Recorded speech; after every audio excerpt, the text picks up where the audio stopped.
Good evening, Om Shanti. On behalf of Sister Gayatri, I welcome all of you. All of us are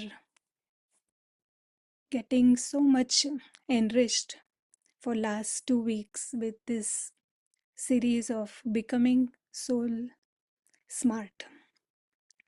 The name itself is so smart. So by the end of this series, we are going to be smart souls, ready to face the world. Last topic that we looked at was keeping it real and keeping it robust. Some of the points that I took from the session. Sister Gayatri said there are two worlds. One is the outer world, the world that is out there, and the other is the inner world. The inner world is when you are looking at the outer world, what emerges within, what thoughts are coming, what are we feeling. So the thought here is if the soul is conscious, then he is a detached observer of whatever is happening in the outside world. And a detached observer means that he doesn't get influenced by the drama. So whatever is happening in the drama, the soul is conscious. He focuses on his own stage. He has so much attention that what is required at this time, he can emerge peace, he can give good wishes, good feelings to whoever is there, whoever needs it. So instead of focusing on the outside, the focus is within, and the concentration part, which was very important, was concentrating on the feeling of his elevated stage, the vibrations that are coming from that concentration on the feeling part. So that makes the one robust to deal with any situation outside. Today's topic is DRISHTI, the soul conscious vision. Last last Sunday's Avyakt Murli, Baba asked us to see our account of accumulation. And he asked us a question: do you have this soul conscious vision constantly and naturally? He was pointing to the fact that soul conscious vision is the skill required, one of the skills required to accumulate in this account that we carry for our 21 births. That was my understanding. And we invite Sister Gayatri to lead us into how to make this soul conscious vision constant and natural and easy. Welcome, Sister Gayatri. Thank you, Kiran. That was lovely that you summarized a little bit of what you took from what I said last week, because I think it's very important for us to bring the last week to this week and then take this week to next week. So I hope you have been looking at your responses in terms of real life situations, and to be so totally engaged in determining what your responses would be or are, so that they become spiritually robust. Because sometimes in the name of spirituality, the way we respond to something can be fatalistic. It could be from a perspective of being a victim. It could be from a perspective of, well, what can I do? What can my little bit, what difference can it make? So those are not robust spiritual responses. We do have to respond to things that are going on, but how do we make those responses spiritually robust? I hope you will continue to do that and to practice that. But today this evening, we are going to be looking at drishti as a soul conscious way of seeing. But before we go into what this means in terms of us being practitioners of Raj Yoga, let us first go into a reflection on drishti. So I'll ask Kiran to play that reflection and let us be part of the experience of drishti from the perspective of my own journeyings.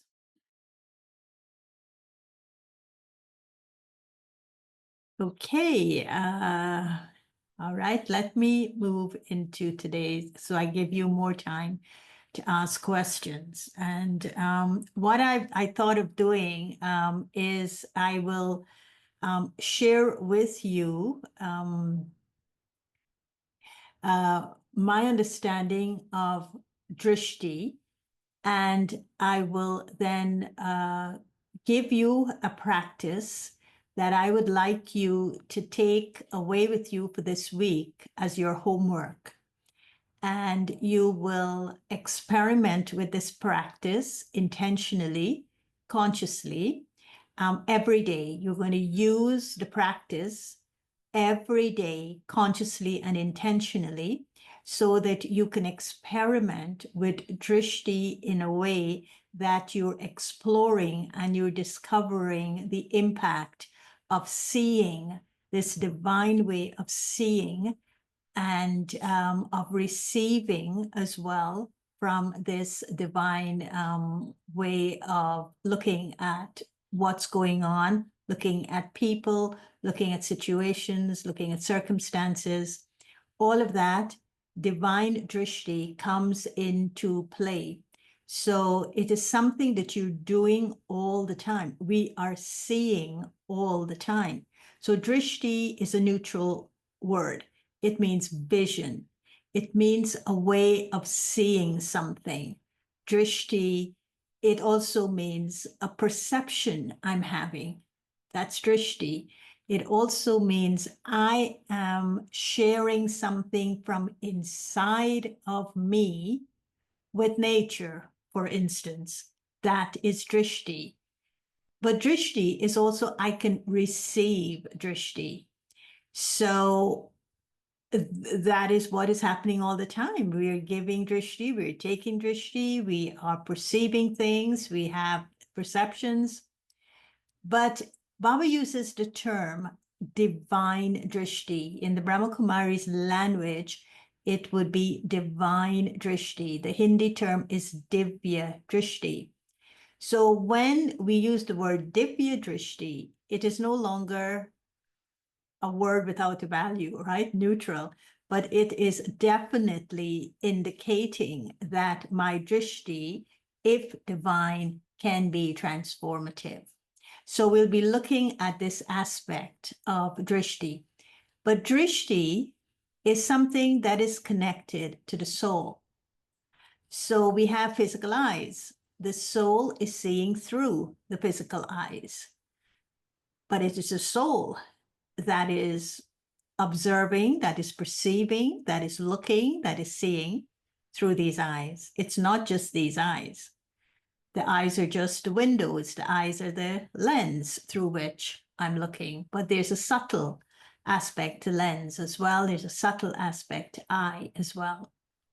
So I feel that this soul conscious seeing, which is drishti, divine drishti, it can be described as in-depth perception.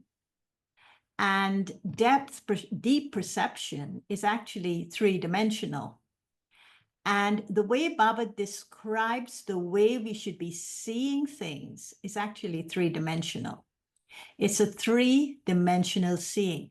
So conscious drishti is a way of looking at things in a three-dimensional way. So the first gift that we receive the moment we are exposed to knowledge is the gift of the third eye. The Hindi word for third eye is Trinetri. It means I have a third eye. I have these two physical eyes, but to become aware of myself as a soul and to start understanding and seeing myself as a soul, I require this third eye. So the third eye opens up as a gift from the divine. So that's why it's divine drishti, because the gift of the third eye, the opening of this third eye, which is always shown like a lotus, the lotus is opening, is a divine gift, is a grace gift from God. And so when I receive this third eye, this divine eye, when it opens, it is intended first and foremost to have a glimpse of myself. So the first step in drishti, divine drishti, is swa darshan. Swa means self, darshan means to have a glimpse. So I have a glimpse of myself, and it takes me down into an inward journey of looking and seeing who I am. So in order to rediscover my authentic self, I need to see myself. So the gift of the third eye, in terms of looking at the self, seeing the self, having a drishti of myself, a glimpse of myself, is really to, it tells me that the wisdom of the third eye tells, could you mute that person, please? So the gift of the third eye tells me that in order to see myself clearly, I must stand back, become that observer, and calmly observe my inner drama. Because it is an eye that looks inward. I'm having the drishti of myself and I'm looking inward. And when I look inward, I come face to face with my own inner drama that's going on in my life.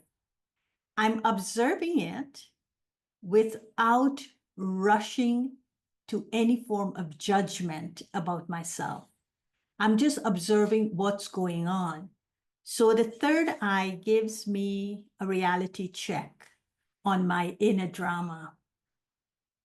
But the third eye also gives me the opportunity to know and see myself in a close-up personal way, up close and personal. So that's the first fundamental thing about drishti, is swadarshan, to have a glimpse of the self. Now, the way the third eye opens up for me to look at myself without judgment and to have this close up and personal look at myself in terms of knowing and seeing me, it's that the third eye opens up like that lotus flower through the teachings. Teachings usually are referred to as the treasure of wisdom. Now, teaching is also referred to as the light. You know, for the physical eyes to see, you need light. And so the third eye, for the third eye to see, we also need light.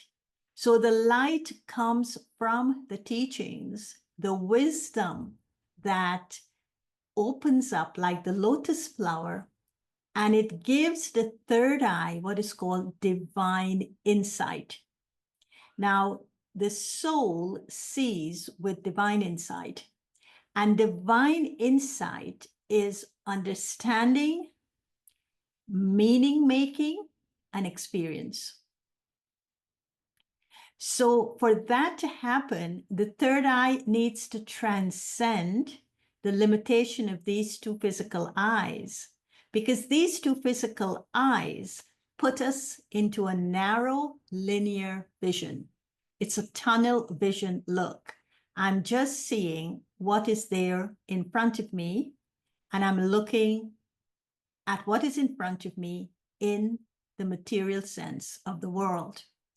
But the third eye has got to transcend that to see meaning, to have understanding, and to experience a reality that is beyond the present of what I'm seeing through the physical eye. So it transcends. The third eye is also to access this mysterious entity that we all, some of us love, some of us have faith in, some of us maybe deny, some of us are agnostic, some of us become atheists, but to experience not just themselves as light, the soul, but to experience God. And in the experience of God, the soul is able to see. The soul is able to see and experience God as light.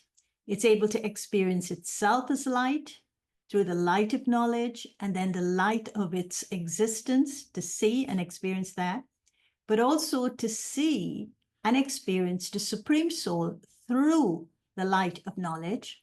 And what this does, it builds a foundation of faith in the soul based on its experiences. So the reality of seeing things clearly and seeing things with subtlety and refinement is based on my experiences and the faith I have in my own experiences.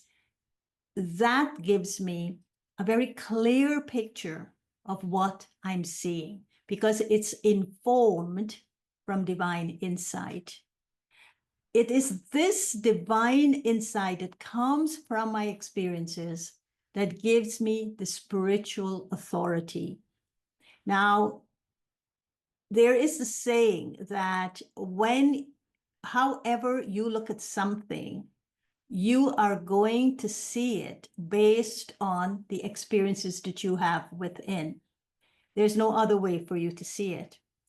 So if I'm looking at something negatively, based on experiences I have within me, those are the vibrations that will be radiating out of my physical eyes, because my third eye is shut, it's closed. But if the third eye is opened and I'm looking at something, even if I'm seeing something negative, the third eye will look to ask the question, why am I seeing this thing in a negative, with a negative lens, or with a negative understanding or meaning or experience? And then once I'm aware that this is how I'm seeing something, the third eye will then transcend it. The third eye will go within, become the detached observer to my inner drama, which are all those experiences, and then try to make some sense of it by using the light of knowledge, by filling itself with the light of knowledge, so that it could see the causes of why I would be looking at something from a negative perspective. So this is called the three-dimensional. The eye takes us into a three-dimensional dimension of seeing. Now, the further explanation that we are given for the third eye seeing, which would mean soul conscious seeing, is that I need this. There's this beautiful Hindi word that is called trikaldarshi. When I'm seeing something, I'm looking at it not just in its present, but I'm looking at it with a three-dimensional dimension. So I'm looking, when I'm seeing something, I think I'm just looking at it in the present, but actually there's a past inside of me that's connecting me to that person, that object, that place. And there's a future that is also connecting to it in the present. So at every moment in time, when I'm seeing something, the spiritual knowledge is telling me I'm seeing it. When I'm looking at with the third eye, I'm seeing it with the past connected to it and with the future connected to it.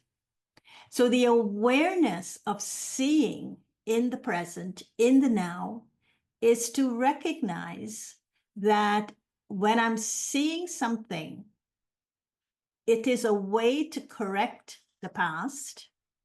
And when I'm seeing something, it is an opportunity to change the future.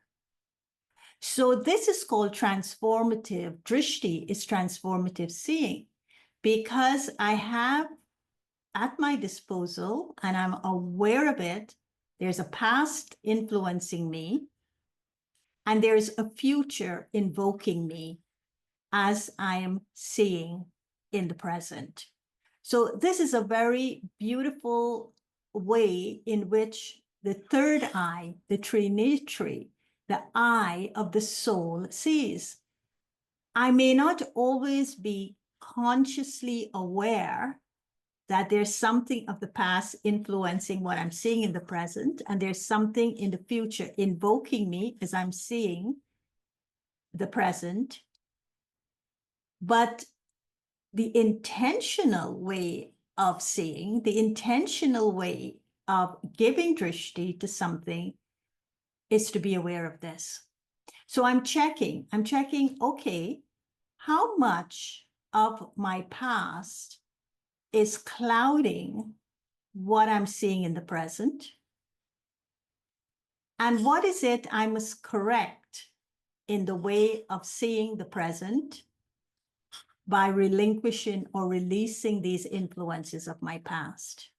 So if I see a person and I have had a problem with them in the past, and I haven't seen them for 5 years, and suddenly they are appearing in front of me, and I find the memories of the past is influencing the way I'm seeing them. Oh, the last time we met, this happened, and it left these things inside of me. And I'm now looking at this person in such a way that I can't seem to forgive or forget whatever was left. So that's how I'm checking. That is influencing me. So what it is doing, the influence of the past, is blocking the opportunity to create something beautiful with this person in the now. So even though there's a part of me that would be saying, oh, but if I could change that in the now, I could do something different. I can have a soul conscious way of looking at him or her, and I can correct that past in this present through my soul conscious way of looking at this person, so that I'm creating something beautiful for the future in the now. So this whole aspect of the three-dimensional seeing is soul conscious seeing, but the third eye needs to be alert to a way of correcting the past and a way of an opportunity of creating a future, the opportunity to change that past and create a beautiful future. So that is the meaning of Trikaldarshi in a personal sense of looking at it. Trikaldarshi also means I know that within me, there's this landscape of all the actions I've done in the past that's living within me as consequences or as memories. And so being Trikaldarshi means that I'm alert to the fact that I could change those. I can correct them. I can, purify myself. So it's a very powerful way of looking at the self, looking at others, and looking at the world in front of me. The other aspect of soul conscious seeing, which is drishti, and drishti is connected to it, is space. Now, just as how light is very important for us to see, when we're in darkness, we don't see, we need light to see. The soul is light. So the soul needs dimensions or spaces of light in order to see clearly, in order to see what is called this spiritual 2020 vision. And so drishti means that I'm aware of the space from which I am seeing. So the first space that I see from is my body. My body is connected to the material world. So I'm seeing animate things and I'm seeing inanimate forms. I'm seeing objects, I'm seeing people, I'm seeing the planet, I'm seeing the different life forms. I'm seeing all these different things that are connected to the body and to the material world. And so over the years of birth and rebirth, the drishti of the soul is connected to that which has a form, which has a name. And so that is our habitual way of seeing. So seeing is very important because I could lose my sense of taste and I could still deal with it. I could lose my sense of hearing and I could still deal with it. I could lose my sense of smell and I can deal with it. I can even lose my sense of touch and deal with it. But if I lose my sense of sight, it's a big thing for people. It's absolutely big because they can't see. And so, of course, they revert to what would be called third eye seeing or soul conscious seeing. So they have to move within and see things in a different way. So the first space, but they're still referring back to their senses to help them see when they are seeing through the corporeal world and seeing through the body. So that is one way of seeing. The other way of seeing is through the space of what is referred to as a subtle realm. And that subtle realm is drishti through thoughts and feelings. So I'm aware that when I am soul conscious and when I am looking at myself as a soul and looking at my inner drama with my third eye, I am getting connected and I'm getting acquainted with my thoughts and feelings. In this subtle space, which is called the subtle region of light, in which pure thoughts or elevated thoughts and pure feelings get generated, before I get to that level of recognizing that the subtler dimensions of seeing is also offering me an opportunity to transform feelings, the way I see feelings, or the way feelings make me see things, and the way thoughts make me see things. So I'm seeing this dynamic of my inner drama on the basis of my thoughts and feelings. But before I could even recognize that I can transform them, I recognize how closely they are connected to people and images and names. So every thought I have, when I'm looking at my thought and seeing my thought, it's always connected to something in the material world. When I'm looking at my feelings, it's always connected to some experience I have had with another human being or with my material world. And so every thought and every feeling, in a way, is earmarked or connected to something in the physical world. So drishti is, look, you can see thoughts and you could see feelings with an elevated vision. you could see that you have within you a way which is called connecting with the divine, in which you could purify those thoughts and you could purify those feelings. And you will begin to see your relationships and see the world outside through the dimension of that subtle light, that subtle region light, which is helping you to transform feelings and thoughts. And when you could do that, you know that you will be seeing your relationships and your planet and the world in which you live through the eye of the soul, based on pure feelings and elevated thoughts. So thoughts and feelings determine how we see, what we see, and to what extent we are making meaning and we're having experiences and we're understanding it. Our thoughts and our feelings are the foundation of the way we would see something, and therefore the drishti.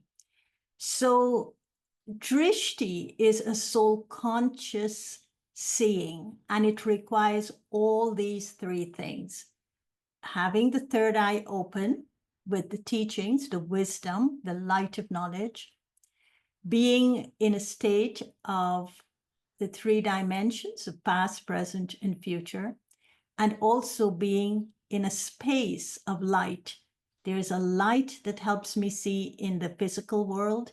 There's the light of thoughts and feelings that help me in the subtle region, but there's the light of silence that makes me see even from a higher dimension. And that silence makes me see only the divine in everything. And so these are the three levels of drishti that I see through. I see through the dimensions of light, and I see through the three aspects of time, and I see with my third eye. So very, very important. So what do I see? What determines this seeing? To me is light. Some people say it's energy, but I don't want to use the word energy because I think energy is matter. But light is of the soul. The soul is light. God is light. My brother's soul is light. But Mother Nature is also light, but Mother Nature is energy. So the seeing, the drishti, is not determined by the light of nature, but the drishti is determined by the light of the soul and the light of God. And that's the drishti that transforms. So soul conscious seeing, or drishti, is a transformative act. Seeing is an action. And when I see something, it is the way it will transform is if I see it with love. So the lens of seeing is the light of knowledge. For it to be transformative seeing, which is drishti, is the light of knowledge, the light of that wisdom that I have inculcated.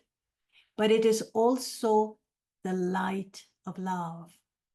Because the only drishti that transforms is a drishti based on wisdom and based on love. So from these two eyes, the wisdom, the light of wisdom is radiating, and the light of love. So the transformative act of drishti is seeing with love. And love makes you see beauty. And when you can see beauty, you love more.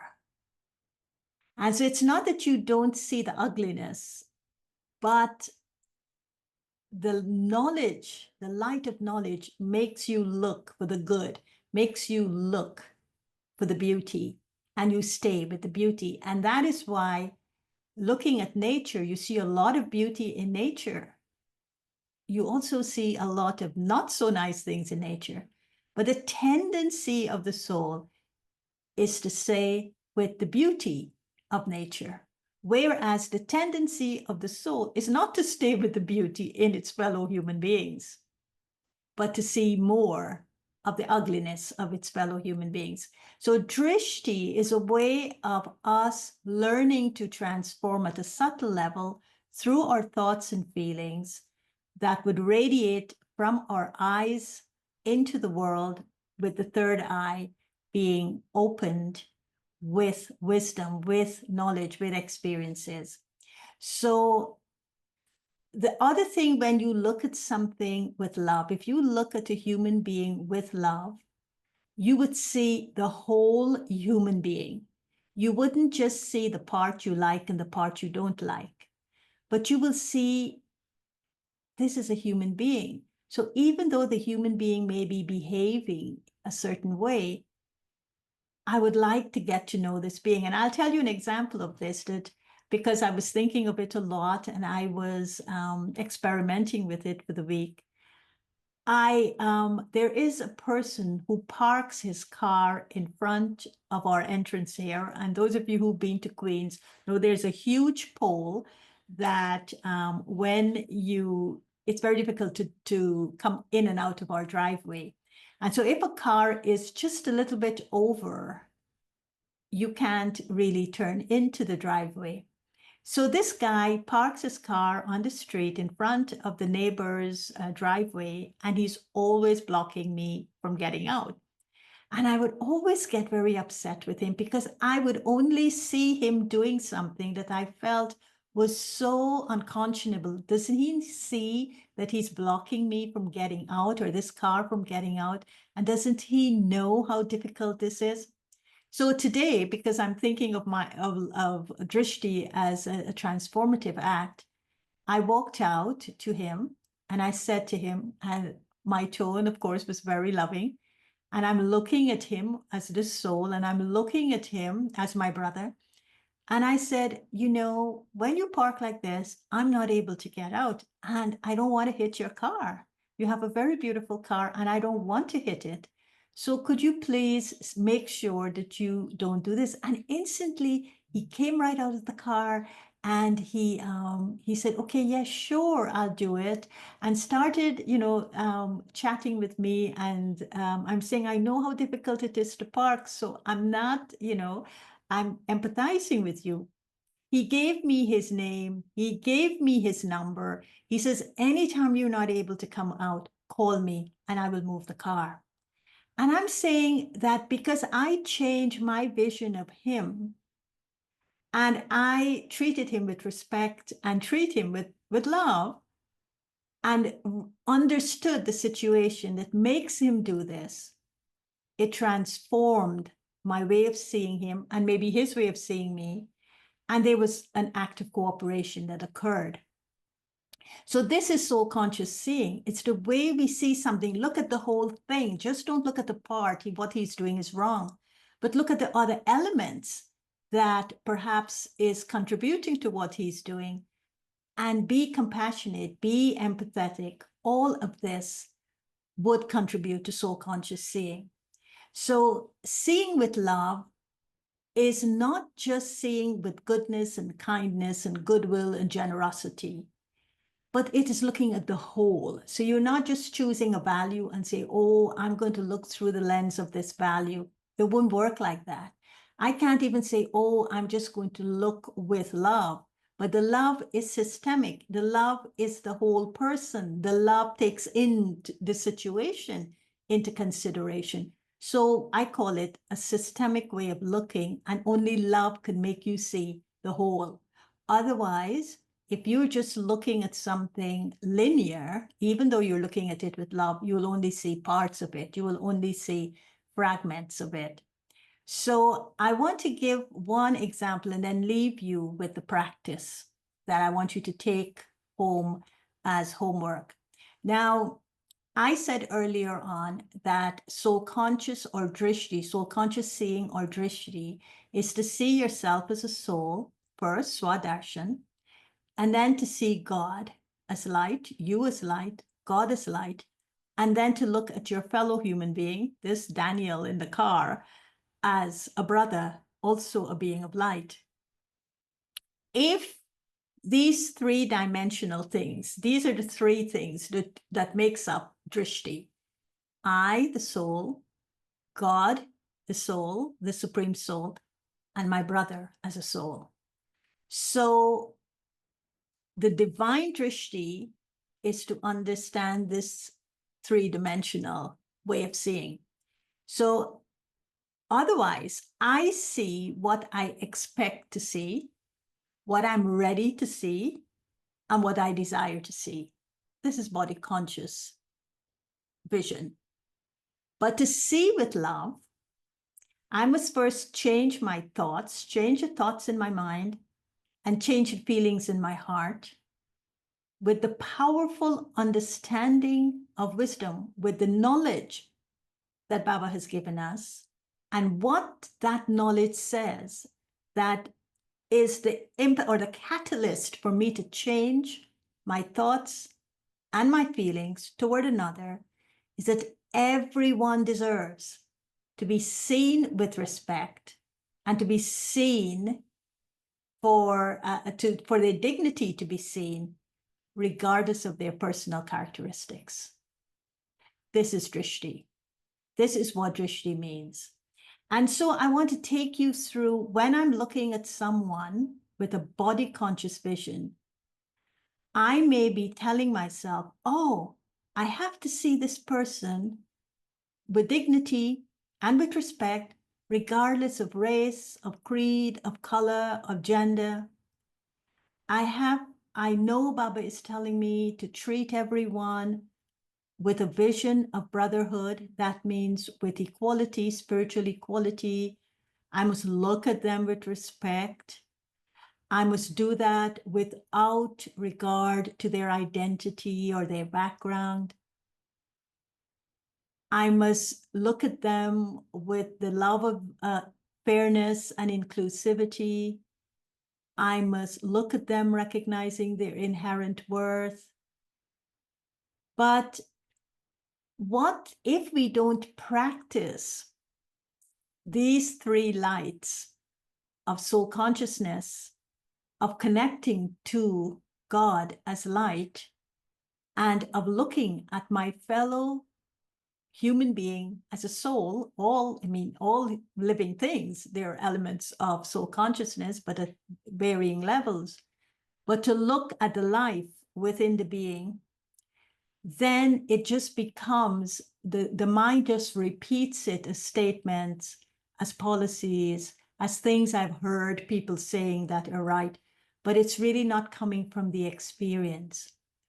But I think that there's a little bit of understanding. If I look at someone with the lens of race, what am I seeing?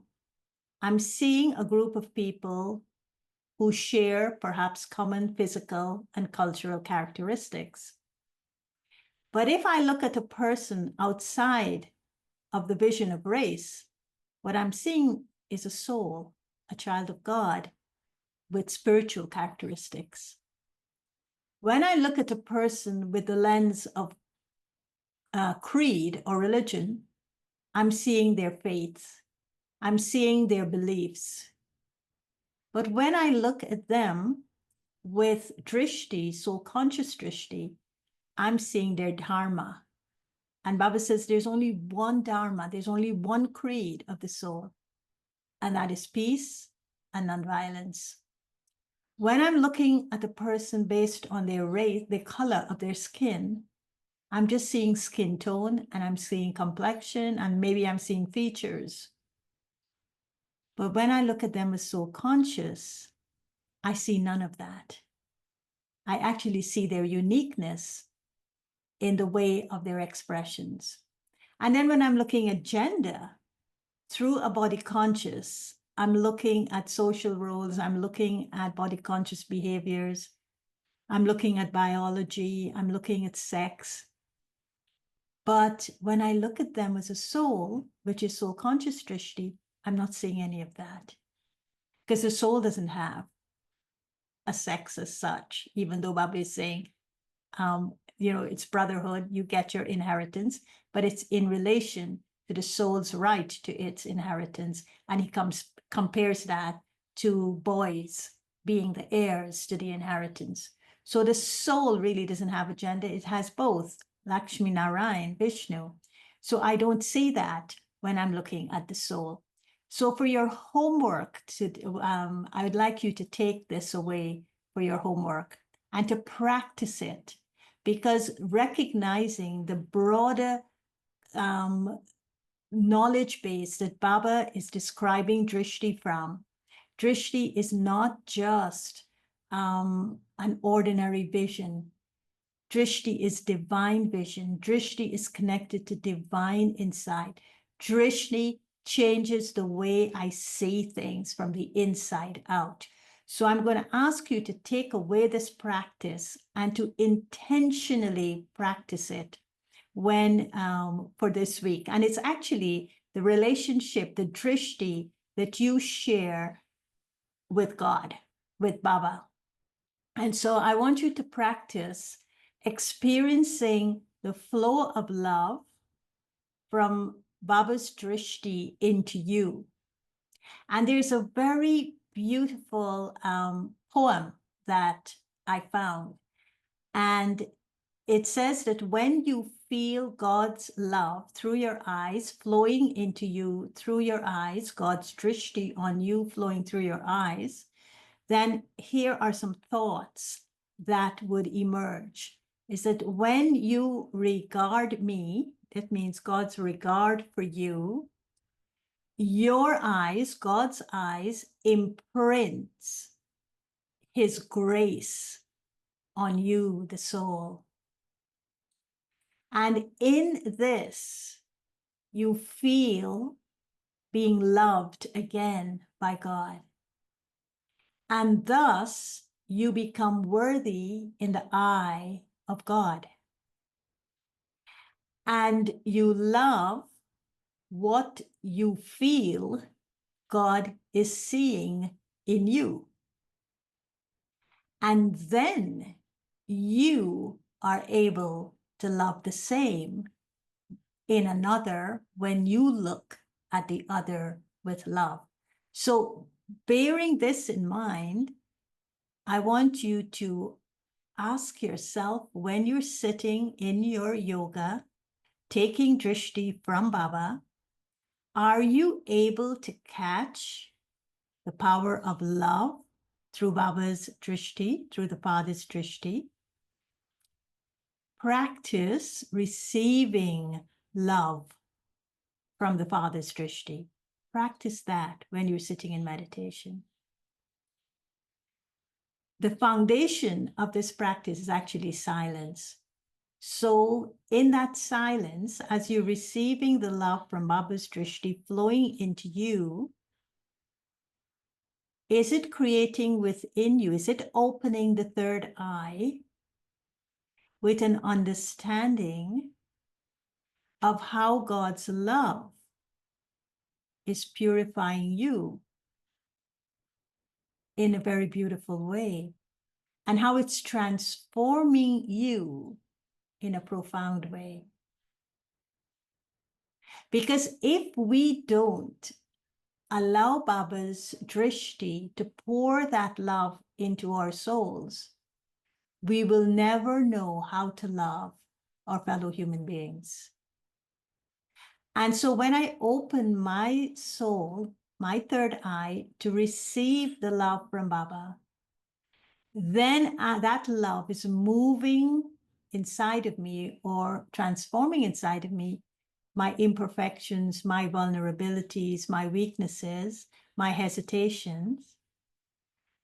And the thing about God's drishti, the love that comes from God's drishti, is God is teaching me how to accept myself, how to see myself in a way, how to have that swadarshan, that glimpse of myself in a way that I could accept myself for who I am without comparison to others, my uniqueness. So I want you to practice this. And then I want you to then, after catching that power from the Father's drishti, when you go out into your family, into the world, into your workplace, into your community, into the subway cars of the trains, how are you looking at your fellow human beings? How are you giving them? How are you sharing that love with them? So I think that this is the reflection I want you to take away. So you connect to the source of light, you draw the flow of unlimited love, you look at others through the lens of that love, you see the whole person. And when you look at the others, what do you see? What vibrations are flowing from your eyes into the eyes of the others? Because vibrations are received from the third eye being open from the forehead. And divinity, Divya Drishti, divine Drishti, is experienced through your two eyes. So the soul radiates the vibrations. The soul, through its two physical eyes, radiate divinity. So I'll stop there and you can now engage with me on Drishti, because Drishti is a depth of soul consciousness. It is not superficial. Thank you very much. I also want to know, can you speak a little bit about taking drishti? You have touched the point that we take drishti from Baba, but when we are taking drishti from seniors or from other souls around, what should be the awareness? So is it different than taking drishti and giving drishti? But the reason left you with that practice, it's because you should always be taking drishti from Baba before you take drishti from someone else. Mm-hmm. So for instance, if I'm taking drishti from Sister Mohini, from Didi Mohini, I'm not remembering her. I'm connecting to Baba. So I'm connecting to Baba and she's connecting to Baba. And she is looking at me as a soul, and I'm looking at her as a soul, but we're both remembering Baba. Now, if we don't do that, I'm going to be influenced by the person giving me drishti. And this is why drishti is set with the soul conscious seeing without Baba, for instance, without the connection to Baba, is based on my past and my future that come and meet in the present. So there's no human being that I'm taking drishti from or giving drishti to that I don't have a past with. So the reason we have to be connected to Baba in the exchange of drishti is so that those influences don't come and color the lens of the drishti. So I'm not coming under any influence if I'm in Baba's remembrance. So that's the give and take. It has to be filtered through the light of God for the drishti to be divine.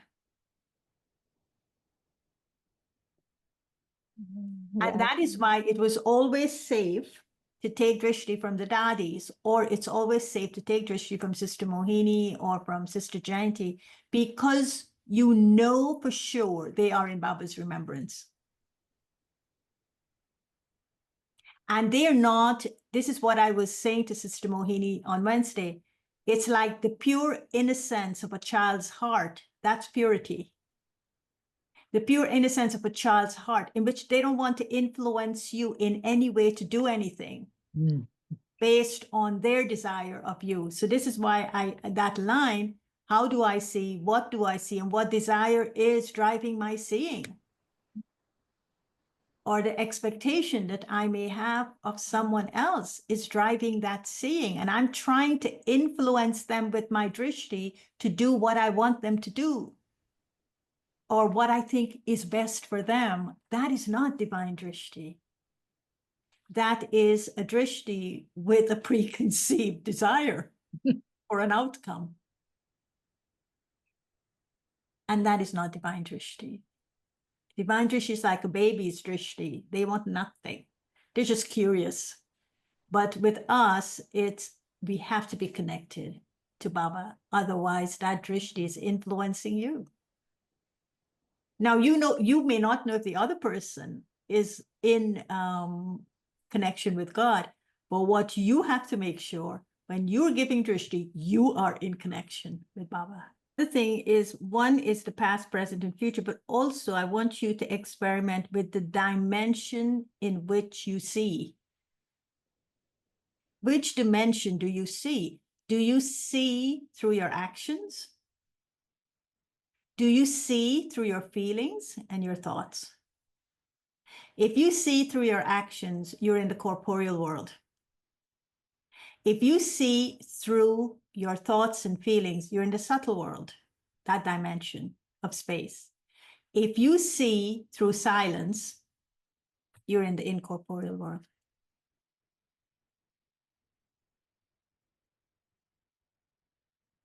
So it's a space from which you see, and I never realized that our seeing is connected to a space. Our seeing is also connected to time. And that is why Baba is continuously telling us, you are Trikaldarshi, you are Trilokinath, you are Trinetri. And these three things come together and they're all connected to the way we see.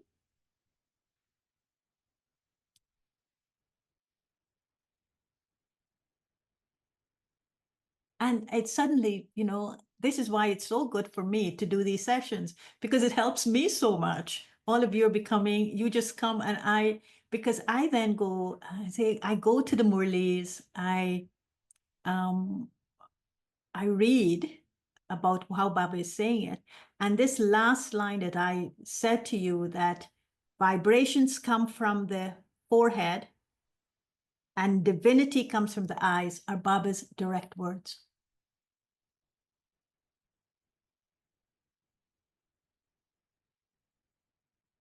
And I never saw it as that.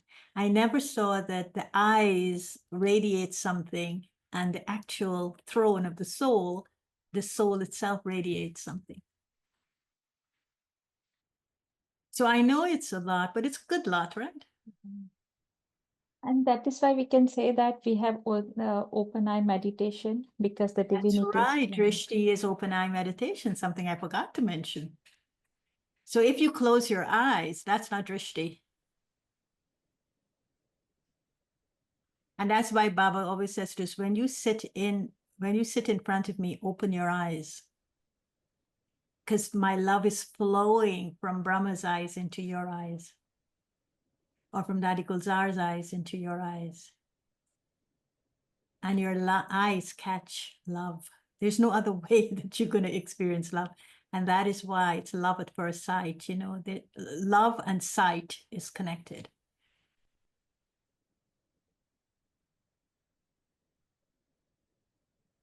Someone may be telling you, oh, I love you so much. But if their eyes don't convey the feeling, you will never trust them. Because you would forget the words, but the feeling is on forever in your heart. And that is what you receive through your eyes. So how can we see from the silence with the divine drishti? If you can explore a little bit, I don't know. Okay, you see, when you go into silence, you're not even feeling or thinking anything. Mm-hmm.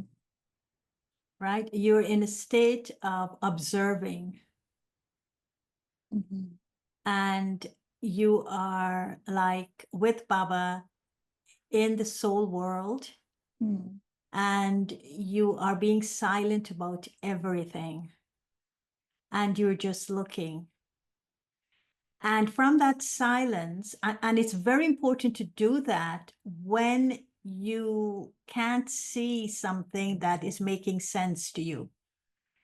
So sometimes you may be a school teacher and you may be dealing with children, and the children are behaving in a certain way, and they just are not listening to you or doing what you want them to do, or it's just not making sense to you, right? And at that time, if you were to go into silence, look, I have no expectations, I have no conditions. I just want Baba to emerge in me what is the most important thing I need to see. And for Baba to emerge in me what is the most important thing I need to see to make a difference in this situation, I have to be in silence in his remembrance. I don't need to think, this is what I need to do. I don't need to feel anything. So because sometimes in the drishti, I would say to myself, oh, if I'm feeling this way, that's what's going to be emerging for me. So I connect to Baba with a feeling, and more of that gets cultivated. Or I connect to Baba with the elevated thought, and more of that gets cultivated in the remembrance. But sometimes I don't know what to feel, and I don't know what to think. So I just go into silence and say, Baba, you emerge in me what it is I need to see here, divine insight. And that's the silence I'm talking about. Oh, wow. Very nice. Thank you, Sister Gayatri. That's why they say silence is golden, Yes, yes. speech is silver, and thoughts and feelings are somewhere in between. Right. And the other thing about seeing is that there's a warning as well, that Baba, a caution, and that is this sense of seeing is what deceives you most.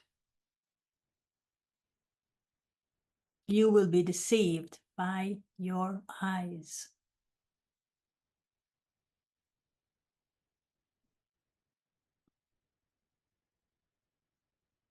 So we have to really understand Divya Drishti to Yeah. not be deceived. When you travel and you're at the airport waiting for your plane, one of the things I love to do is watch people.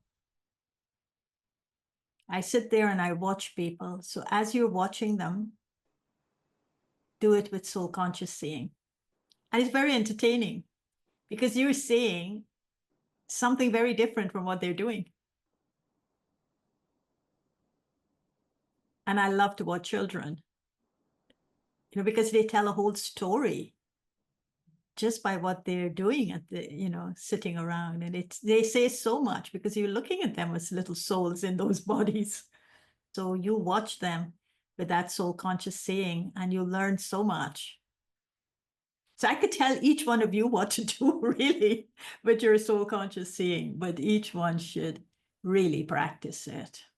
I have a question. If somebody does not have proper, like working or functioning eyes, so can they get drishti, or I'm sure they feel the environment or the atmosphere, but how would they experience? I'm just wondering, so that they would never have that experience, or what would be your take on that?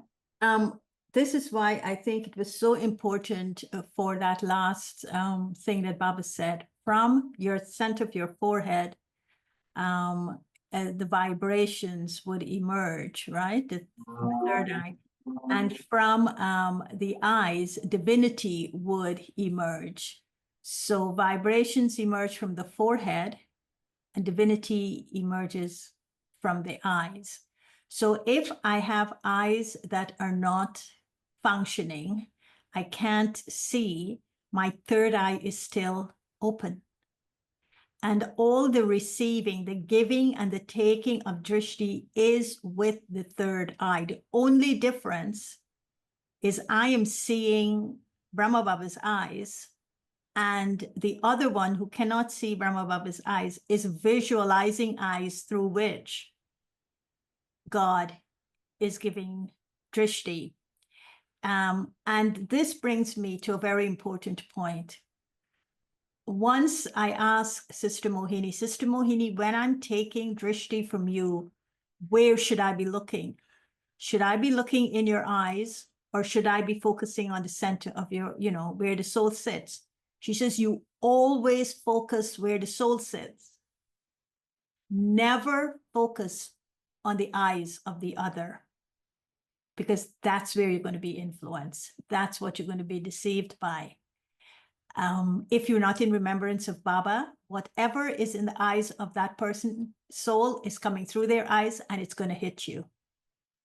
So for a blind person, they don't have that problem because they are really not aware of the other person's eyes, but they are more focused, actually. They're more concentrated on the third eye. And why I'm saying that is we had a brother who used to come to Queens and he was blind, brilliant scientist, was going down the subway and hit his head into a pole and lost his vision. So he wasn't always blind. He wasn't born blind. But his intellect was so bright. And the way he understood knowledge and the way he was able to talk about Drishti and the way he was able to get Drishti from Baba was incredible, was amazing. So I suppose that's why the blind place is called the lighthouse, because there's a different way that they take light in and let light out through their third eye. Thank you so much. And a blind person is more sensitive to your thoughts and feelings than one with sight, with physical sight. So we always have to be aware of that. You cannot deceive them by saying, that's not what I felt. They know that's what you felt. When you say divinity emerges through the eyes, what do you mean? It's called Divya Drishti, right? To be connected to God means Divya Drishti. So when someone looks at you in the eye, the experience you will have is that, when you go to a temple or a place of worship, and you're looking into the Virgin Mary's eyes, or you're looking into the eyes of Christ, or you're looking into the eyes of a deity, a goddess, what is most striking is not their bodies, but what is being transmitted through those eyes. And it is as if all your desires that you want is being fulfilled through the eyes of that idol. Now, that's an unliving idol, right? And we are imbuing in them what we want them to fulfill in us. Basically, that's what we're doing, because we respect and regard them. So now Baba says, you are all living idols. And so when someone comes and looks at you in your eyes, because they don't know to look at you at the third eye, they will see exactly what they go to their idols for at the churches. They will look at you exactly like that, and they will look at you in your eyes to have it fulfilled. So from your eyes, the divinity, which means the attainments they're seeking from God, will come through your eyes. And the forehead, the third eye, will be radiating the vibrations at the same time. Thank you so much, sister. Okay, so it makes sense, right? Because that's what you do when you go to the temples and places of worship. So exactly that will happen with the living forms. Okay, so thank you so much for making this session so lively and very rich. So we will end with the traffic control and see you next week.